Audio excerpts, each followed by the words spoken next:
Yes, nkwaniriza kade kano wasiyo tagona following Fadi TV gine nkwebasa ne gampa ati wakola kyamanyi okubanga wa subscribing ate nonyiga ne kade kitabunye kya Munnakatemba banyikiddwa nga Alex Mukulu eyayimba engombo eya Sikulaba e Kampala era ngono yayolesanya ekitone n'ebigambo bye nga muwunya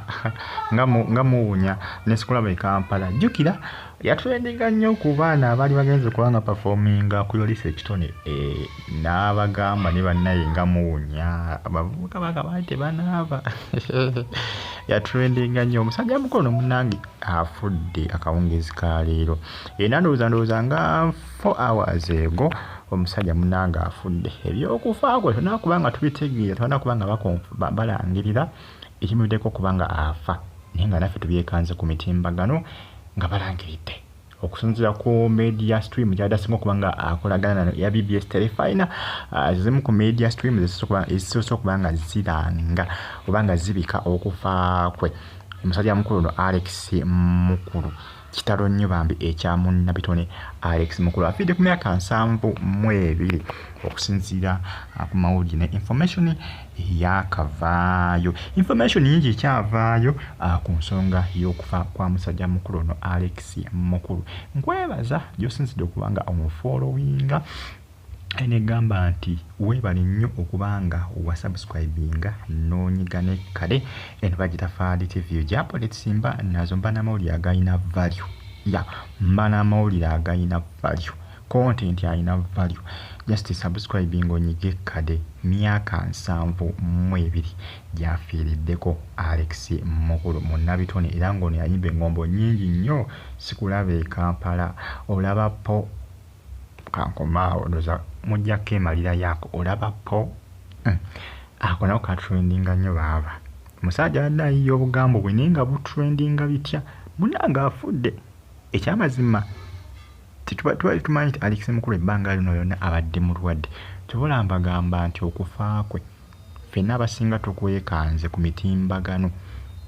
media stream gyabadde akolagana gyabadde akolera eya BBS Telefina bwe balangiridde ffenna ne twekanga ekyamazima nze neekanze kuba abantu bangi abalwadde betumanyi nti balwadde bali ku bitanda ne Alex Mukulu tali omu kwabo betumanyi abalwadde tali omu kwabo betumanyi nti bali ku bitanda abalwadde tali omu kwabo wetuddambya amazima mbyalaali tali omu kwabo naye nga munnange byebyo ebyakavaayo ku luddeeyo mwongere okubanga mufollowinga ate musubscribinge munyige ne kade mbagala nnyo era nembagamba nti muli b'amaanyi nembagamba nti kyemwakola kyamaanyi okubanga mwasala okubanga mufollowinga Fadi TV ate ne musubscribinga ne munyiga ne kade mbagamba nti comment section weli abakabotera mu comment section ate osinga omufollowinga nti kati kazo okumuziika zikyali mu kubanga ziteekebwateekebwa nga omanyi nti abadde munnabitone musajja abadde w'amaanyi mu ggwanga Uganda enteekateeka z'okuziika zigenda kuba ziteekebwateekebwa kubanga nti wagenda kuziikibwa mu bitiibwa abadde munnabitone balina omumutambuza mu bifo ebyenjawulo kitalo nnyo kya Alex Mukulu myaka 72 mbaagala nnyo mbaagalira ddala mwongere okubanga munfollowinga musubscribinge ate munyige ne kale kitalo nnyo bambiri company ez'enjawulo zabadde akolagana nazo okuli Kunta Productions BBS Telefina Buganda yonna okutaza adde musajja wa Kabaka abadde musajja wa Kabaka nnyo tetumanyi abambagamba nti katwa omanyi akatwa kafuuka akatwa mu ggwanga Uganda naye tewali ekyamazima ekyamazima naye esinza kubagamba kino kyekimusi kubanga ne statement banakubanga bakonfaminga ekyasa Alex Mukulu tuwali tumanyi nti mulwadde nga omanyi nti abantu bagamba nti omuntu oyo abadde mulwadde ku kitanda